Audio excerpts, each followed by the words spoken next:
Welcome to Real Estate Coaching Radio, starring award-winning real estate coaches and #1 international best-selling authors, Tim and Julie Harris. Real Estate Coaching Radio is the nation's #1 daily radio show for realtors who demand authentic, real-time coaching.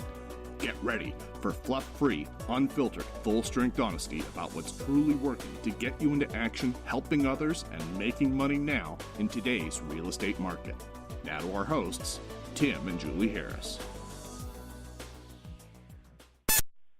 Okay, we're back. We had a little technical issue in the beginning, but we're back. So listen, guys, warning, are you committing any of these 10 career-ending horrible habits? This is the second part to that two-part show. Yesterday was part number 1.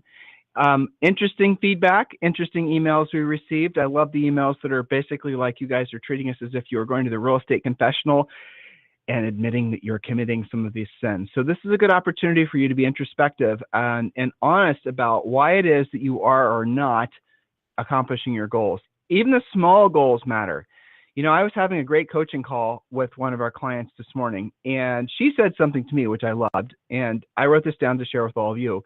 She said, pain of discipline versus the pain of regret. And I asked her what she meant by that. It's kind of self-explanatory, but it's pretty good.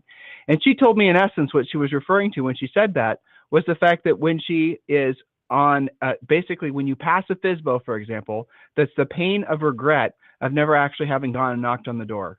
It's the pain of regret of never actually having given yourself the opportunity to go after that business. It's the pain of regret of knowing you could have. And I asked her what the accumulation effect is in her life as she continues on that path, where basically she continues to, she thought about this as well, where she basically continues to, pass those FSBOs. Julie, are you there? I think so. Yep, you are now. So what's the accumulation effect of not actually pushing yourself into that end zone on a regular basis? So I give her an example, and Julie and I talk about this because it's something everyone can relate to. So we don't like working out. We don't like going to Orange Theory. And we've been doing it consistently for 6 months. Oh my God, yesterday was brutal. Those of you who are going, you know what I'm talking about. Everybody in the country does the same Orange Theory workout every day. And I was having some of our coaching clients that had already taken the class earlier in the day warned me that the one from yesterday was brutal, and it was. Anyway, this isn't going to be talking about Orange Theory because Orange Theory works. That's the thing.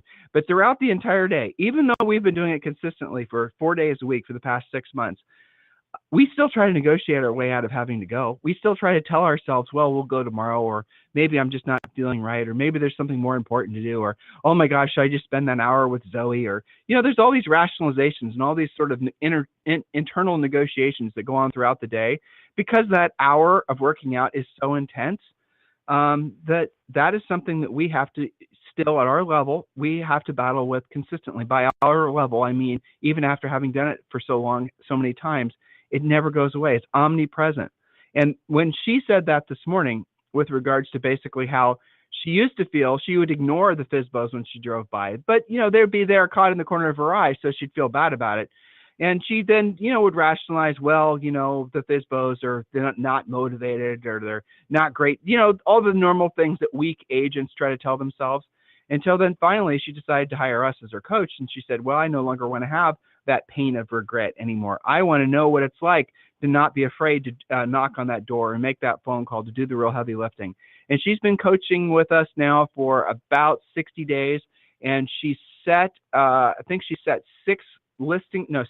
2 listing appointments with expired since our last call, and she's got another 4 that she's going to set probably today. Why? Because she's finally doing what she doesn't. I know, it's awesome, right? She's finally doing what she doesn't want to do, and she doesn't want to do it at the highest level. And so then the conversation kind of turned because she was being introspective, and frankly, I was really happy for her, proud of her even, told her that. The next stage of the conversation was asking her why it is, and she's in her 50s, why is that she allowed herself to conduct her, professional life for probably the past decades, like 2 or 3 decades, with such a lack of discipline. And she's been successful. You can be successful in real estate to a certain level without having a great amount of discipline. And she came to the conclusion, and I want you guys to think about this, it's kind of a profound statement, that the emotional payoff of not feeling like she had a schedule, The emotional payoff for not feeling like she had to have discipline, the emotional payoff for kind of doing what she wanted to do whenever she wanted to do it, was greater than what she perceived the emotional payoff would be for doing what she didn't want to do when she didn't want to do it at the highest level. You guys understanding what I'm saying? And many of you exist on that plane. You really like the idea that, well, let's be honest, your spouse doesn't know what the hell you do all day. And most times you don't know what you're doing all day. You're just chasing whatever the bright light is. You're going to whatever the voicemail was, the email. You're looking for whatever problem needs solved. You're buying buyer leads. You're doing all this haphazard, non-professional bullshit all day. And you know what? Everyone else you know does business the same way. Or you're going to hang out on this Facebook group. You're going to, oh my gosh, thank God there's some guru coming to town. You're going to go to some seminar and that's going to solve all your problems. I mean, this is your business life, isn't it? Occasionally you meander into a buyer. You luck out. You might get a listing from somebody you know at church or something like that.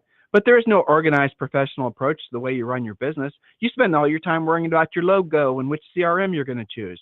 You don't know how to prospect. You don't know how to lead generate. You don't know how to qualify. You don't know how to present. You don't know how to negotiate. And you don't know how to close. When you happen to do a deal, if you're being honest, it's by luck.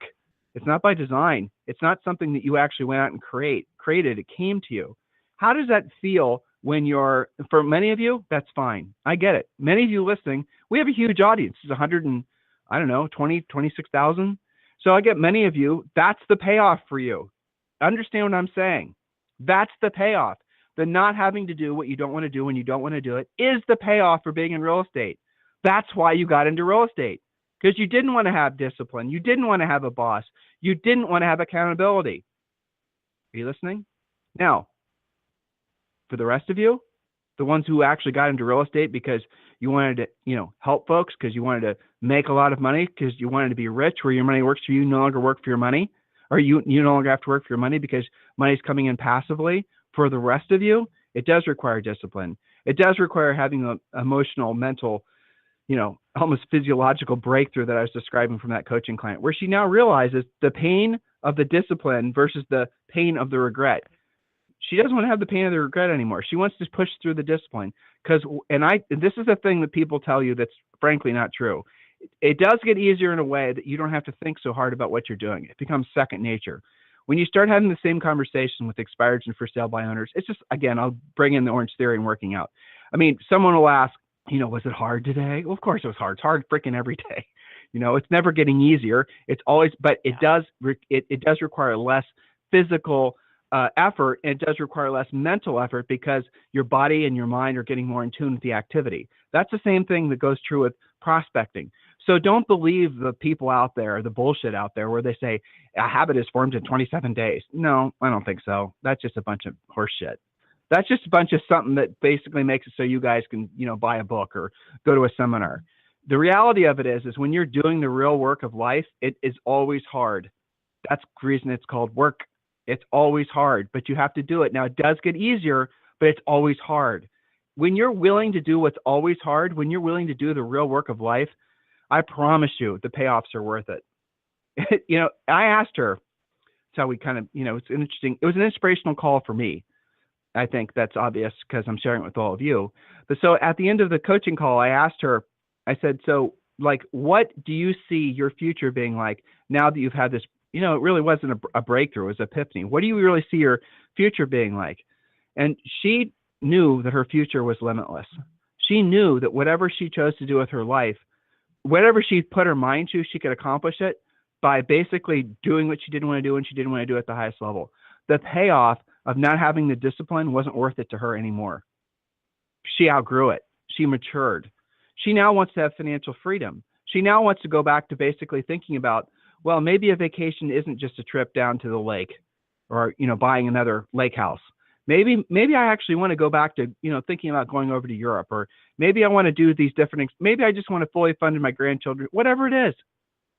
She has decided that she's not going to be the person that drives by that FSBO anymore. She's decided that she's no longer going to be the person that has to suffer from the pain of regret. I want you guys to think about that because it's incredibly profound. That's when you read the reviews, and Julie's about to share some of them. Thank you for all the new reviews. When you read our reviews and you read our book, and you guys always pretty much say the same thing. Julie's going to read a few of them here in a second. You guys get it. I mean, you understand the core message that we are all about is really A, being of service to other folks, and B, doing what you don't want to do when you don't want to do it at the highest level. And you read any book written by anybody, Disciplines by Ray Dalio is a great book that's out, #1 bestseller right now. You guys should get that book. It's a fantastic book. When you read any of these books by anybody that's really moved the needle in any significant way in the history of history, you'll find that those two themes that we do our best to beat into your heads are basically the North Stars for their lives. Now, they might not verbalize it the same way we do. A lot of times they'll, tell stories that are kind of getting around to it.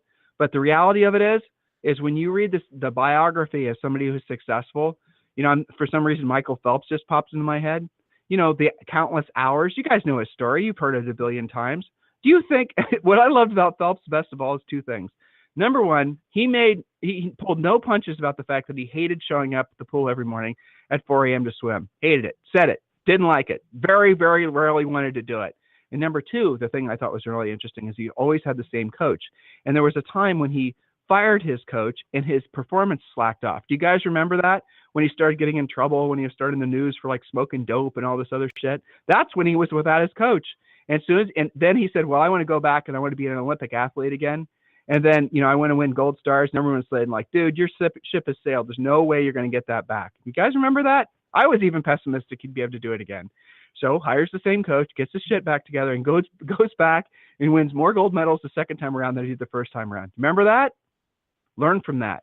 Because he got away from doing what he didn't want to do when he didn't want to do it at the highest level. He decided to do what everyone else did at a certain degree, which is probably still ridiculously high. His level is still probably higher than most of us. But he decided to just do what felt right.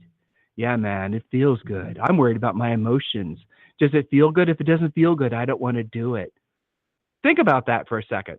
If it doesn't feel good, you don't want to do it. How many of you actually act like that? You might not say it, certainly as snarky as I just did, but how many of you act like that? How many of your lives are governed by what feels good? How's it working out for you? Most of the best things in life, guys, don't feel good while you're doing them. It feels good as a result. So my monologue's almost over. When you look at, for example, someone wrote on the dry erase board at Orange Theory yesterday, the best moment of the day is when your hour of working out at Orange Theory is over. Did you read that, Julie? No, I didn't. And I didn't write it either, but I wish I did. That's so freaking true. Oh, true. Yes, but that's true. It's because you've done it. You're through it. You've done it. You're through it.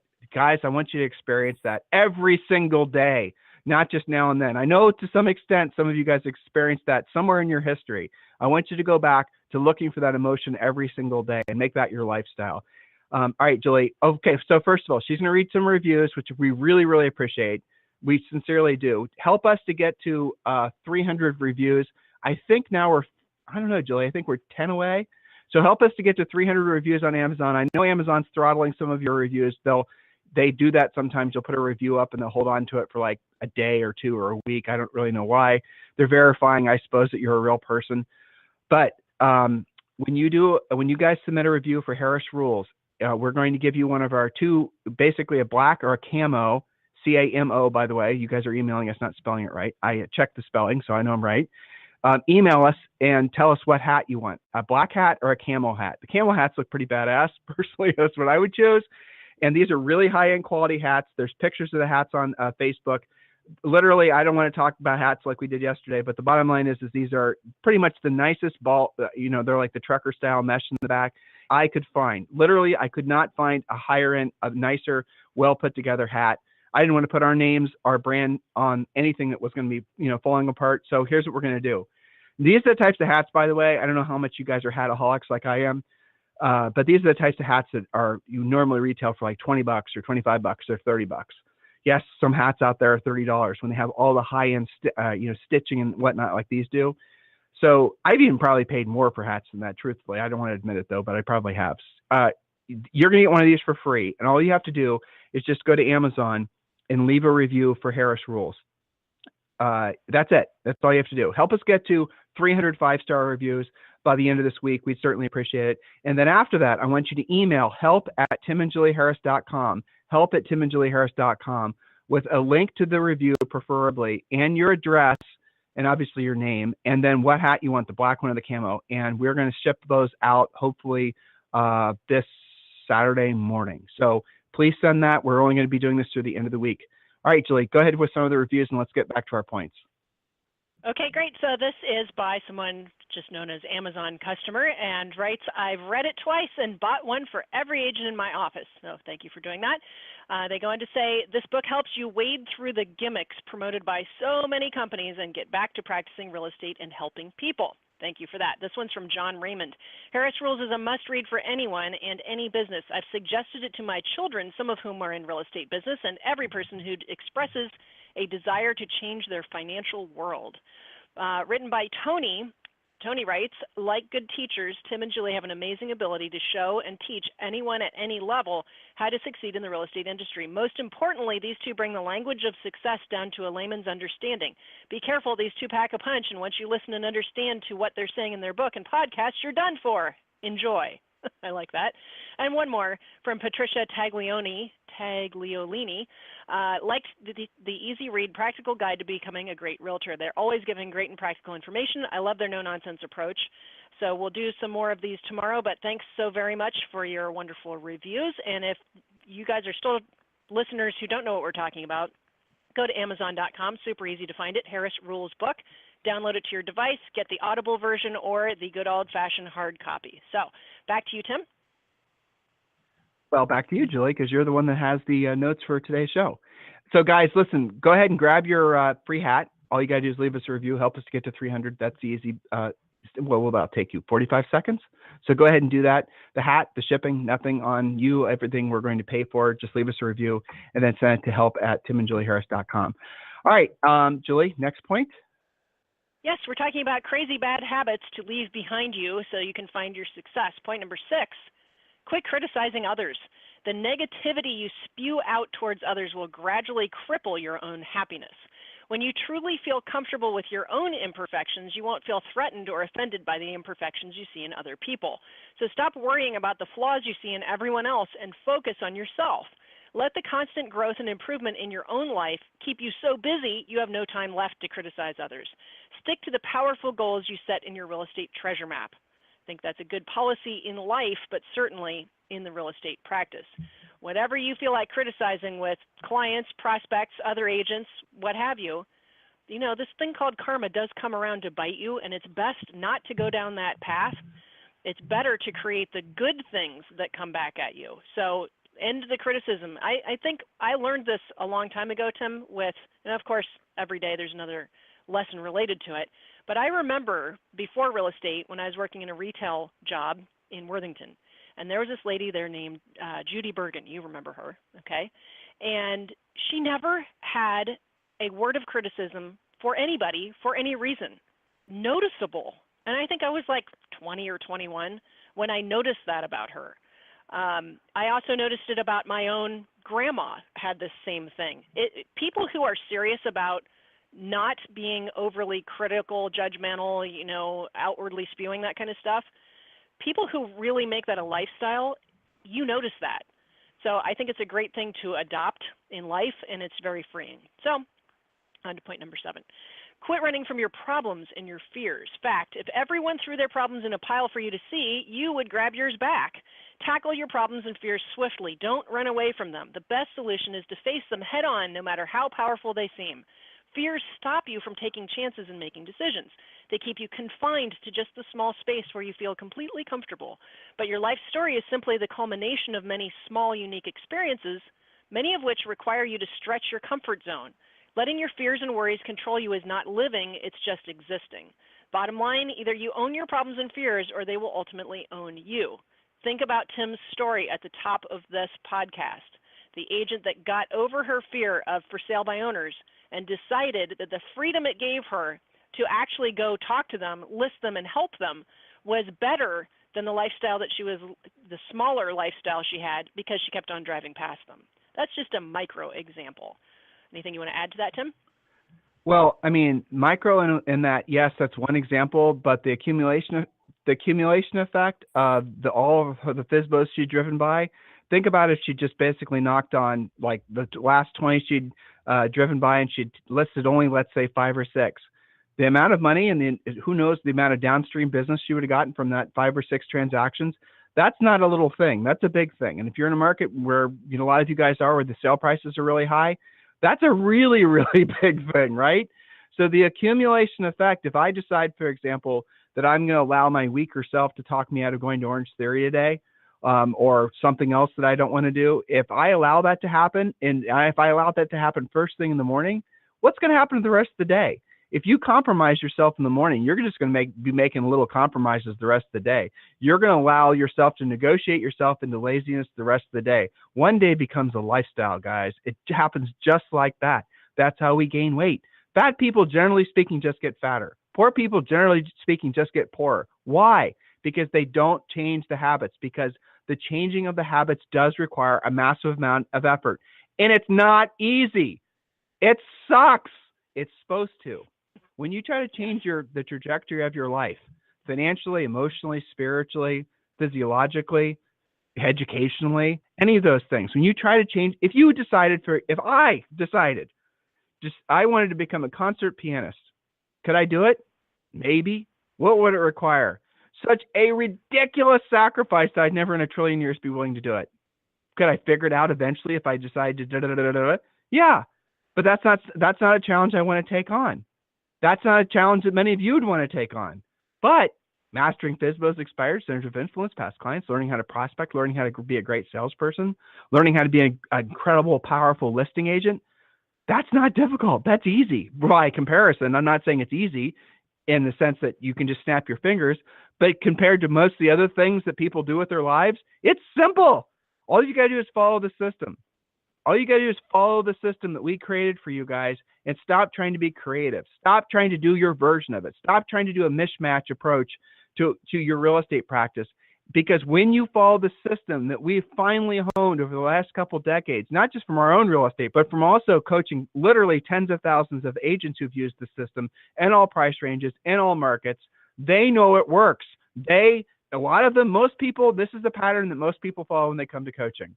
They will be given the information, they'll be coached how to use it, and then they'll do their version of it. It won't work for shit, their version of it. The coach will say, why are you doing your version of it? It's not working for shit. And they'll say, well, I wanted to add this, or I wanted to change this, I want to do the other thing. Why? Why would you, what are you trying to do by changing things? Why is it that you're trying to be creative? What is it you're really doing here? What does this have to do with helping people making money? Why do you think that this business should be a creative outlet for you? That's ego, guys. Your job is to help people and make money. And if you have a surefire path, if you needed to drive 2,000 miles today, are you going to say, screw it, man, I'm just going to go? Some of you would. I know you would. I know you guys. Some of you would be like, I'm just going to go wherever the wind blows me. Eventually I'll get there. I might look at a map occasionally, but for the most part, I'm just going to let my own spirit lead my way. Some of you guys are like that, and that's fine. How's that working out for you is all I have to say about that. But what most of you are going to do, you're going to fire up the GPS. You're going to do what the GPS tells you, and you're going to stay the course.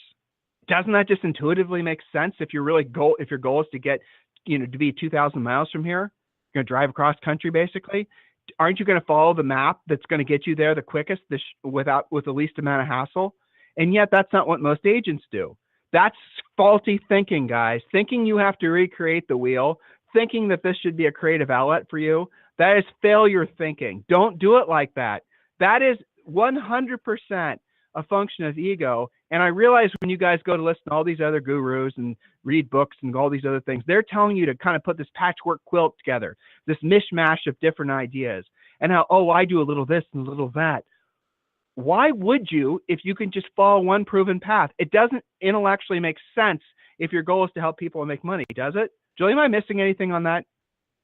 No, it doesn't. I mean, it gets down to controlling. I think what you get back to on the whole schedule thing, where one thing leads to the next, and fat people get fatter, and lazy people get lazier, and poor people get poorer. But here's the thing: you got to start with something you can very easily control and build on that. One of my favorite books is called Habit Stacking, and it talks about, start with no more snooze button. Cut that out. That's the first time you lie to yourself every morning. And then what does that lead to? Hitting the snooze button again. And now you're not following your schedule. So now that you didn't follow your morning schedule, why would you ever follow your afternoon schedule?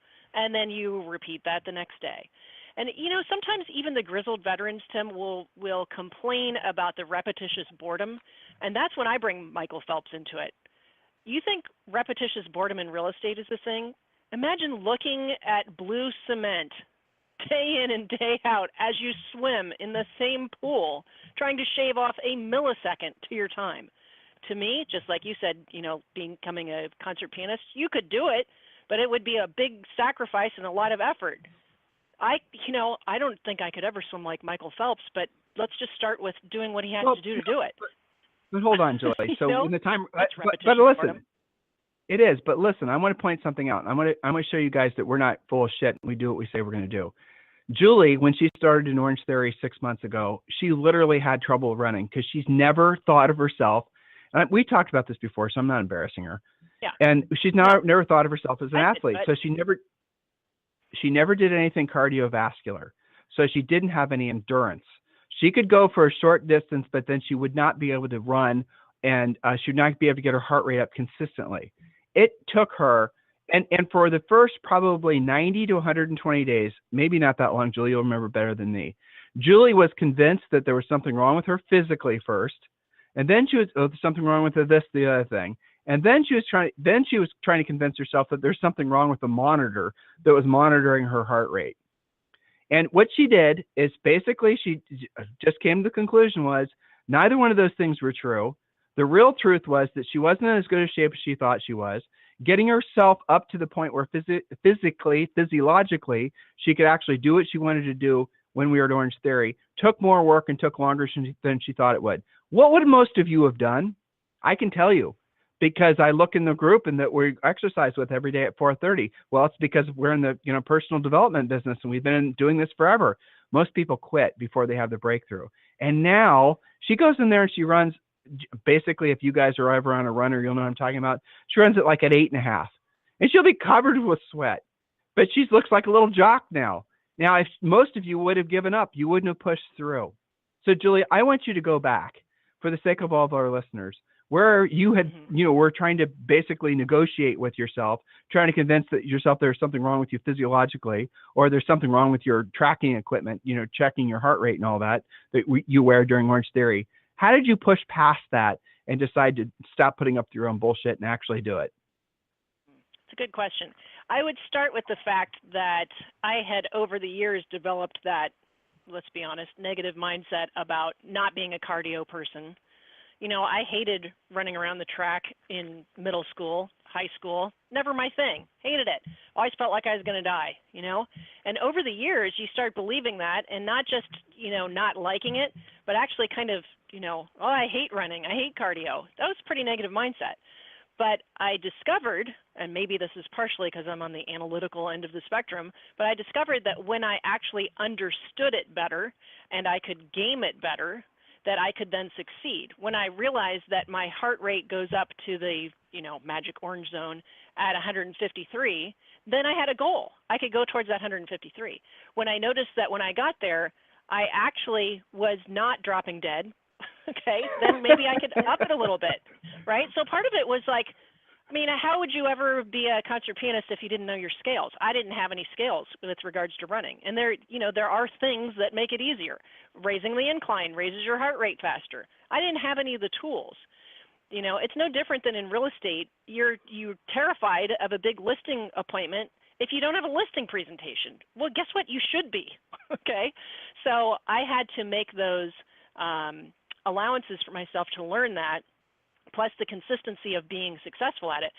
We see this in our coaching clients all the time. As soon as you get a really good expired victory, you get addicted because now you can do it. And I had to have that on the treadmill, and I had never had that before.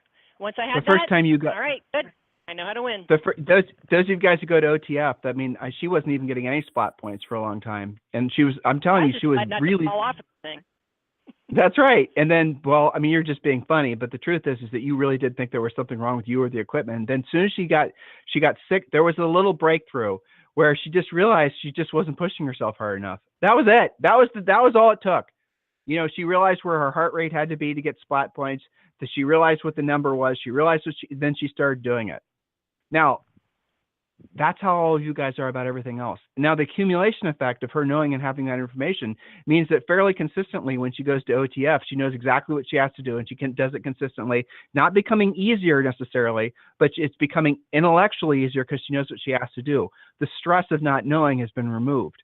That's what coaching is all about. That's what following a system is all about. That's what having somebody, a third party, and Orange Theory does include a coach, right? That's what having a coach telling you when you're doing something wrong or right is all about. I want you guys to experience that. Look, we're still early in the year, relatively speaking. There's still time for you to make this your best year ever. What the hell are you doing about it? If you don't do something radically different, the 127, whatever, 1,000 of you listening, if you don't do something radically different, if you're lucky, you're going to do what you did last year. If you're lucky. If something happens, interest rates go up more, some geopolitical event, North Korea, Mickey Mouse, I promise you guys, that's going to happen. Something that's going to erupt second quarter. Half of the Fifth Fleet is over in, the Sea of Japan. You don't think they're just there basically fishing? There's going to be some kind of geopolitical event with North Korea the second half of the year, guaranteed. What do you think that's going to do? I'll tell you what it's going to do. It's going to cause people to be nervous, consternation. That's going to cause the market to possibly slow down, especially in your guys' California upper end markets. Look, I can give you about a list of 20 other things to believe that the housing market might slow down. I can give you 20 reasons to believe the market will still do great. The point is unless you change, you're probably going to do barely what you did last year, unless you're willing to push yourself through. And, forming new habits is the main part of the game. It's going to be harder. It's going to take longer. That's one thing I wish people would have told me when I was younger, right? I mean, that's the problem with believing a new habit takes 37 days to form. Well, it's 37 days and this still isn't easy. Those types of things are just a bunch of bullshit to sell books.